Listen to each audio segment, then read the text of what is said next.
আজকের সকালটা শুরু হয়েছিল বাজারঘাট করা নিয়ে। নমস্কার, আমি বিপাশা। আজ আমি সকাল সকাল চলে গেছিলাম বাজারে মাংস আরো মাছ ঠাচ অনেক কিছু কেনার জন্য। গিয়ে তো দেখি কাকু সাত সকালে এতগুলো মাংস বিক্রি করেছে, গন্ধে এখানে থাকাই যাচ্ছে না। যাই হোক, কষ্ট মষ্ট করে ওখানে দাঁড়িয়ে থেকে অনেক কষ্টে মাংসটা কিনে নিলাম। আর এই দেখো, এটা হচ্ছে আমাদের মাছের বাজার।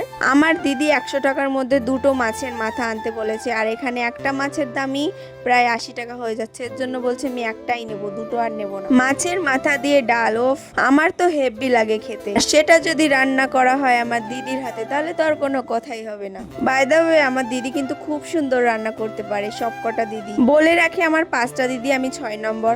আরে হ্যাঁ গো হ্যাঁ, আমরা 6 বোন। ওদিকে মাছ মাংস যত সব কিছু আমার বাজার করা, সবকিছু বাজার করে আমি চলে এসেছিলাম মেডিকেল শপে আমার মায়ের জন্য কিছু ওষুধপত্র কেনার জন্য। তারপরে আমার ভাগ্নে আমাকে বলল, মাসি আমি পরোটা খাবো।